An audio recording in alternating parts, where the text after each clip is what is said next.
خود غرض عورت کا بدل جانا۔ بصرہ شہر میں ایک عورت رہتی تھی۔ اس کا نام زینب تھا۔ اللہ نے اسے خوبصورت چہرہ، آرام دہ گھر اور بے پناہ دولت دی تھی، مگر زینب کے دل میں نرمی نہیں تھی۔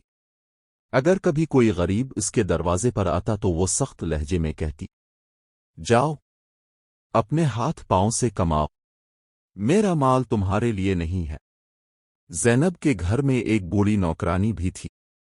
وہ اکثر اسے نصیحت کرتی، بی بی، اللہ کا دیا ہوا مال صرف ہمارا نہیں ہوتا، اس میں مسکینوں، یتیموں اور مسافروں کا بھی حصہ ہے۔ اگر آپ آج بانٹیں گی تو کل اللہ آپ کو اور زیادہ دے گا۔ لیکن زینب ہنستے ہوئے جواب دیتی، یہ سب میں نے اپنی محنت سے کمایا ہے، اس پر کسی اور کا کیا حق؟ دن گزرتے گئے، زینب کا مال بڑھتا رہا مگر اس کا دل اور سخت ہوتا گیا۔ پھر ایک رات زینب نے عجیب خواب دیکھا۔ اس نے دیکھا کہ قیامت کا دن ہے، لوگ حساب کتاب کے لیے کھڑے ہیں، اور اس کے ہاتھ میں ایک بھاری تھیلا ہے۔ جب اس نے تھیلا کھولا تو اندر سے سونا چاندی نہیں بلکہ کچرا، بدبو اور سیاہ اندھیرا نکلا۔ زینب نے ڈرتے ہوئے پکارا، یہ کیا ہے؟ میرا مال کہاں گیا؟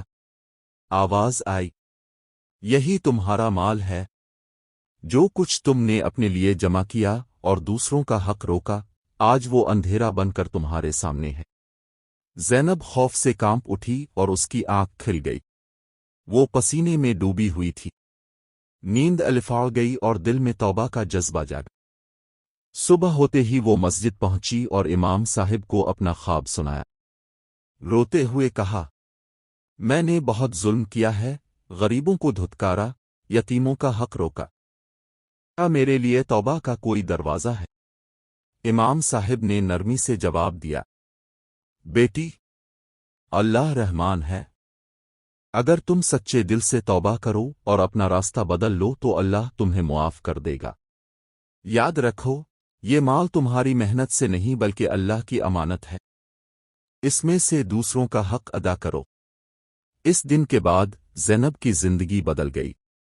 جو لوگ کل تک اس کے دروازے سے خالی ہاتھ لوٹتے تھے، آج ان کے لیے دسترخوان لگنے لگا۔